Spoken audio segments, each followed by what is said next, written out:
আসসালামু আলাইকুম বন্ধুরা, আশা করি আপনারা সকলেই ভালো আছেন আর আপনারা দেখছেন এমডি ভয়েস টিভি। মালিক বিন দিনার রহমাতুল্লাহি আলাইহি ছিলেন ইরাকের বিখ্যাত এক আলেম। একবার তিনি বিশাল এক মাহফিলে বক্তব্য দিতে দাঁড়াতেই এক শ্রোতা বললেন, আপনার বক্তব্যের আগে একটি প্রশ্নের জবাব দিন। মালিক বিন দিনার প্রশ্ন করার অনুমতি দিলেন। বয়স্ক শ্রোতা বললেন, প্রায় 10 বছর আগে আপনাকে মাতাল অবস্থায় পড়ে থাকতে দেখেছি। আপনি সে অবস্থা থেকে কিভাবে এখানে এলেন? মালিক বিন দিনার মাথা নিচু করে রইলেন। তারপর বললেন, ঠিক বলেছেন, আমি সেই ব্যক্তি। শুনুন তাহলে আমার কাহিনী। এক দুঃস্বপ্ন মহান দরবেশ মালিক ইবনে দিনার রহমতুল্লাহি আলাইকে তাওবার দিকে নিয়ে যায়। তাকে তার তাওবার পেছনের কারণ সম্পর্কে জিজ্ঞেস করা হলে তিনি বলেন, আমি ছিলাম পুলিশের লোক এবং মদ্যপায়ী। আমার এক দাসী ছিল যে আমার সাথে খুব ভালো আচরণ করত। তার গর্ভে আমার এক মেয়ে হয়, যার প্রতি আমার তীব্র অনুরাগ ছিল। যখন সে হাঁটতে শিখল, তখন তার প্রতি আমার ভালোবাসা আরও বেড়ে যায়।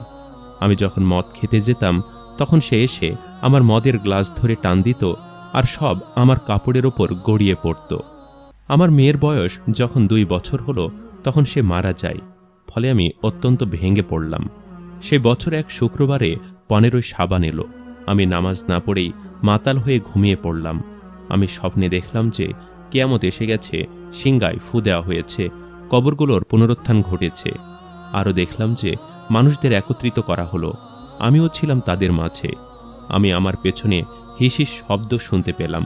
তাই আমি ঘাড় ঘুরে দেখি একটা নীল কালো বিশাল সাপ আমার দিকে তেড়ে আসছে। ফলে আমি ভয়ে আতঙ্কে প্রাণপণে দৌড়াতে লাগলাম। আমি তখন একজন বুড়ো মানুষের মুখোমুখি হলাম। তার পরনে ছিল সুন্দর পোশাক, গায়ে সুগন্ধি। আমি তাকে সালাম দিয়ে আমাকে সাহায্য করতে বললাম। তিনি কেঁদে উঠে বললেন, তিনি অনেক দুর্বল আর সাপটি তার চাইতে অনেক বেশি শক্তিশালী। তিনি আমাকে বললেন দৌড়াতে, হয়তো সামনে এমন কাউকে পাব যে আমাকে সাহায্য করতে পারবে। আমি দৌড়ে একটা উঁচু জায়গায় পৌঁছে গেলাম। খেয়াল করে দেখি আমি আগুনের উপত্যকার শীর্ষে বসে আছি। আগুন দেখে এতটা ভয় পেলাম যে আমার মনে হলো আমি আগুনে প্রায় পড়েই যাচ্ছি। তখন আমি একটা আওয়াজ শুনতে পেলাম, কে যেন বলছে, এখান থেকে চলে যাও, তুমি এখানকার নও। আমি সেই চিৎকার শুনে কিছুটা স্বস্তি বোধ করলাম। আমি আরও দৌড়াতে লাগলাম।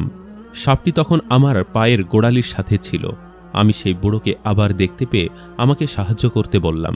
তিনি পুনরায় একই জবাব দিলেন। এরপর তিনি আমাকে একটি পাহাড় দেখিয়ে দিলেন এবং বললেন, আমি সেখানে নিজের কিছু সঞ্চয় পেতে পারি, যা হয়তো আমাকে সাহায্য করবে। আমি পাহাড়টার দিকে তাকিয়ে দেখলাম এটি বৃত্তাকার এবং রূপার তৈরি। পাহাড়ে ছিল অনেকগুলো ছিদ্র করা জানালা ও ঝুলন্ত পর্দা। প্রতিটি জানালায় ছিল 2টা সোনার কপাট। প্রতিটা কপাট রেশমি পর্দা দিয়ে সাজানো। আমি দ্রুত সেই পাহাড়ের দিকে দৌড়ে গেলাম। তখন একজন ফেরেশতা বলে উঠলেন, পর্দা ওঠাও, কপাট খুলে দেখো, হয়তো এখানে এই দুর্দশাগ্রস্ত মানুষটির কোনো সঞ্চয় আছে যা তাকে সাহায্য করবে। আমি তখন অনেকগুলো ছোট শিশুকে দেখতে পেলাম, যাদের চেহারা জানালার ফাঁক দিয়ে ছোট চাঁদের মতো উকি দিচ্ছে। তখন তাদের একজন বলে উঠল, তোমাদের কি হলো? জলদি আসো, তার শত্রু তাকে প্রায় ধরে ফেলেছে। তারা এগিয়ে এলো এবং তাদের জানালার ফাঁক দিয়ে উকি দিয়ে তাকালো। তারা সংখ্যায় শত শত। আমি তখন আমার মৃত মেয়েটির চেহারা দেখতে পেলাম। সে যখন আমাকে দেখল, তখন সে কেঁদে উঠে বলল, খোদার শপথ, উনি আমার বাবা। এরপর সে জানালা দিয়ে এত দ্রুত বেরিয়ে নূরের পুকুরে লাফ দিল, ঠিক যেন ধনুক থেকে বের হওয়া তীর। তারপর সে আমার দিকে তার হাত বাড়ালো। আমি তার হাত আঁকড়ে ধরে ঝুলে রইলাম। সে তার আরেকটি হাত দিয়ে সাপটিকে তাড়িয়ে দিল। এরপর সে আমাকে বসালো। আমার কোলের ওপর বসে আমার দাড়িতে হাত বুলিয়ে বলল, আব্বা, যারা মুমিন তাদের জন্য কি আল্লাহর স্মরণে এবং যে সত্য অবতীর্ণ হয়েছে তার কারণে হৃদয় বিগলিত হবার সময় আসেনি? সূরা আল হাদিদ আয়াত 16। আমি কাঁদতে শুরু করলাম। তাকে জিজ্ঞেস করলাম সে কোথা থেকে কোরআন শিখল। সে বলল, এখানকার শিশুরা পৃথিবীতে যা জানত তার চাইতে বেশি জানে। আমি তখন আমার পেছনে আসা সাপটির সম্পর্কে জানতে চাইলাম। সে জানালো সেটি হলো আমার খারাপ আমল, যা আমাকে দোজখে নিয়ে যেত। আমি তখন সেই বুড়ো লোকটির সম্পর্কে জিজ্ঞেস করলাম। আমার মেয়ে বলল, সে হলো আমার ভালো আমল, যা এত দুর্বল যে আমাকে সাপটি থেকে রক্ষা করতে পারল না। আমি এরপর জানতে চাইলাম তারা পাহাড়ের ভেতরে কি করছে। সে জানালো এরা সবাই হলো মুসলিমদের মৃত সন্তান।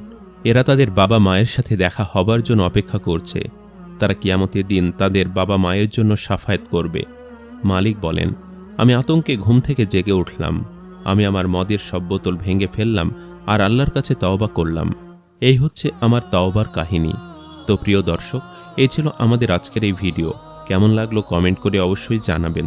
আজ তাহলে এই পর্যন্তই। আপনারা ভালো থাকবেন, সুস্থ থাকবেন। আল্লাহ হাফেজ।